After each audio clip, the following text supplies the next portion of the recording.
when you're living in stress and you're living in survival, or you're over consuming or over sexual, those centers are drawing from that invisible vital field around your body and turning it into chemistry. So hello and welcome to the Pacific Channel. I'm your host, Steve Doherty. This video is going to explain some of the reasons why Dr. Joe Dispenza does things the way he does. Also, we're going to explain a little more about how it might be true that the body seems to store thoughts, feelings, and emotions. In this audio clip, a host asked Dr. Joe Dispenza a number of questions about why he uses words like energy instead of chi and energy centers instead of chakras.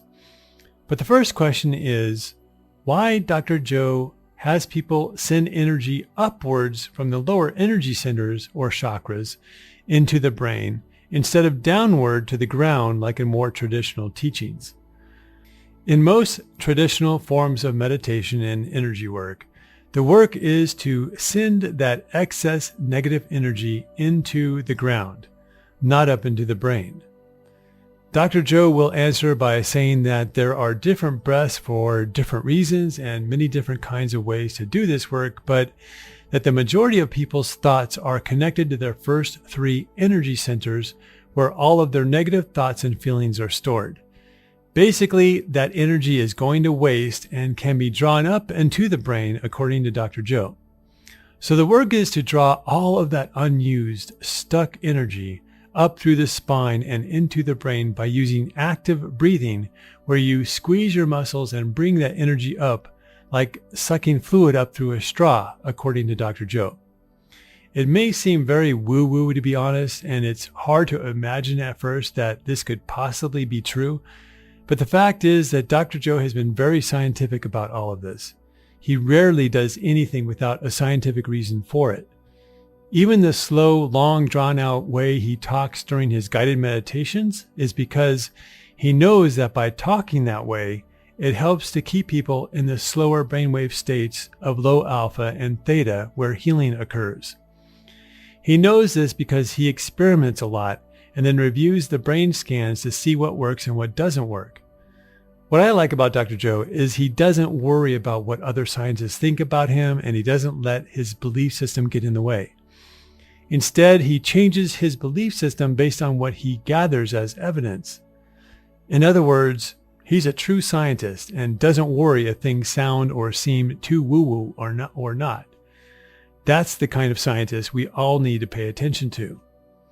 And by not allowing previous convictions or beliefs to get in his way, he can create a meditation protocol that isn't just remarkable, but can be life-changing. Let's listen to this conversation with Dr. Joe now, and then we'll discuss it further. I'm your host, Dr. Joe Dispenza. Let's begin. An enhanced emotional state. So Dr. Joe, you on stage, you would be with the music, you would be encouraging us, come on, let's bring that energy up your center line, up, keeping the abdomen in and the perineum squeezed so that the chi is rising. Oh yeah, I'll talk about chi in a minute, but how did that come about? Why are we sending all the energy upwards where a lot of the, I'm getting into traditional question now, you would disperse unwanted stagnant chi down into the ground. So what's with that upwards? Well, I mean, there's different breaths for different reasons, but the breath that we do is the breath, as we use the body as an instrument of consciousness to begin to draw energy from those lower centers back up into the brain. So imagine the majority of people's thoughts are connected to their first three centers in their body, and those centers have everything to do with survival, sexuality, pain, suffering, victimization, guilt, shame, anger, control, self-importance, fear, aggression. And most people think certain thoughts that turn on certain circuits in their brain. They feel certain emotions. The moment they feel certain emotions, those emotions signal hormonal centers. And then the moment we feel a certain emotion, we think more corresponding thoughts equal to how we're feeling. And the repetition of that cycle conditions the body emotionally become the mind. So we're taking thought in the form of energy and storing it in the body. And now the body becomes the mind of that emotion. So if the majority of a person's body mind is in the program, and energy is stored in the body, and 5% is in the conscious mind, And there's got to be a way to pull the mind out of the body and to begin to liberate that energy. So all of a sudden, if the emotions are stored in the body and the body's in the past, then once this energy starts to move, we're freeing the body from the past. And as that energy starts to move, it begins to open different centers and creates more of a profound field for the person. So the way to do it, though, is not a passive breath. No way. No, it's not at all. Yeah, you have to find a level of intensity that's greater than that body mind. And you have to demonstrate an active intent and presence and focus. And I can just tell you from experience, as well as the numerous brain scans we have, once that energy shakes loose, it's a moving freight train, and it creates way more energy in the brain, and not only just a little bit, but way more energy. And by the same means, the brain goes into a very, very highly organized state of coherence. Now the person is in that gamma state and super aware. And so we do that to free the body from the past. So this is the right kind of energy. It's like, it's not the sort of the churning mind sort of energy. You can say, I'm always in my mind, got too much going on, but it's a different form of energy, isn't it? And for me, when that happens, the whole toroidal field gets completely activated. So yeah, the brain is getting fired up, but so is the energy field around. And you know, that's why we're doing it. We're doing that to actually create that torus field. And when you're living in stress and you're living in survival, or you're over consuming or over sexual, you know, those centers are drawing from that invisible vital field around your body and turning it into chemistry. So in essence, the field around your body is diminishing, and you're becoming more matter and less energy, more particle and less wave. And now your body, instead of being like a magnet that has the same field, your body is just a piece of metal with no charge, and there's no field. So the act of starting to move energy between the polarity of the North Pole and the South Pole in the body begins to run a current up that central pole, and just like a magnet, you start producing that field, and the effects are pretty dramatic. Oh, I'm getting excited just talking about it, because it's a natural phenomenon. It's going on anywhere, and we're kind of jump-starting it and reminding our systems that that's what it does naturally. And yeah, so talk about this for ages, but we haven't got loads of time here on chi time. You see, chi is the key, and I notice you talk about the invisible field a lot, but you never mentioned the chi word. Why is that? Well, again, the same way I never mentioned the word chakras or kundalini or mindfulness. I never use those words because I don't think it's appropriate to talk in the language that is dated from thousands of years ago. I think if you use life force, or you use energy, and you keep it simple and fresh, and not have people start to associate it with other things, then they keep their past out of it. So I like to keep it fresh. I like to keep it contemporary. I intentionally stay away from a lot of those words because it gets people hung up. And I don't think that that if a person is interested in just the practical application, the moment you start talking about those words, then some of those people may shut off because they may be a technical writer, or an engineer, or an astrophysicist, and it just may not be appropriate. So if we just talk in terms of energy or life force, I think everybody's included, and that's my job, is to move a community of people from one state of mind and body to another. And so I have to make sure that it's not intimidating, or people begin to shut off. So basically what Dr. Joe said is that our thoughts and feelings are stored in the body, and that the body becomes conditioned to create hormones that correspond to the vibration of those thoughts and feelings. He doesn't say this here exactly, but he has said that our body becomes addicted to whatever thoughts, feelings, emotions, and the subsequent hormones that are created that match our normal state of being, our normal thinking and feeling, regardless of whether those thoughts and feelings are good or bad.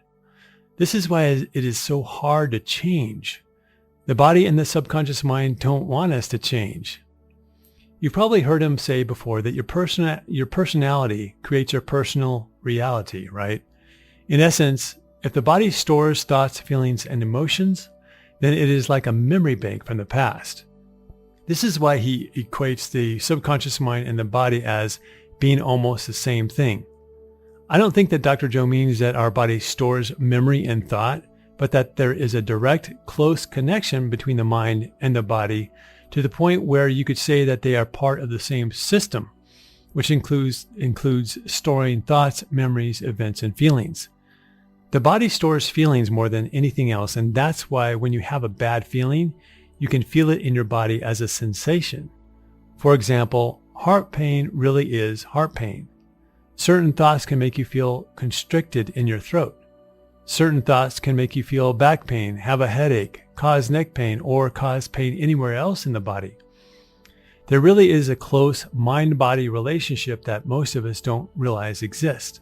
So if the body creates hormones to match the vibration of a feeling that we have thought, then it's not that much of a stretch of the imagination to see that if the emotions are stored in the body, then those emotions were created from past thoughts and memories. And so if the body is part of that memory system, then it stores old memories and feelings. And if that information is stored in the body, then it should be possible to release that energy. So once this energy starts to move, we are freeing the body from the past. That's why he says it that way, that we are freeing the body from the past. I know this may seem a bit unbelievable, but even acupuncture, acupressure, and EFT are based on this concept that there are energy flows all through the body that are connected to energy meridian endpoints. And every negative emotion is really a disruption in the body's energy system. In other words, there is a very close relationship between the mind and the body. The work then is to release or let go of those old memories of the past. The work is to release the resistance, to release all that negative energy from the past so that we can use it in our now present moment. And once you learn to let go of resistance and allow well-being, you can heal your life of anything. If you like this video, please click the like button. And if you haven't already, please subscribe as well. Our channel's goal is to make it to at least 100,000 subscribers so that we can improve the content and offer you more things. Please share this video with 5 of your friends and comment below. Also, we are now offering healing coaching sessions. Right now, it's very inexpensive and we don't know how long we can keep the sale going. But if you sign up now, you'll be grandfathered in and your price will never change if you don't cancel. Please check the date and time in the description below, along with how to register for it. And now, I'd like to give a shout out to Heather Hart. She said that she appreciated that we helped to clarify the Dr. Joe information and that she was even able to share it with her children. I think that's great, and I hope that they continue to listen too. The world needs more parents like you, Heather, and more kids like your kids. That's the end of this video. If you have any questions, please ask them below and I'll do my best to answer them. Sorry if it takes me a few days now. Also, please feel free to leave a comment about what you think about this video. Thanks for watching, and I'll see you in the next video.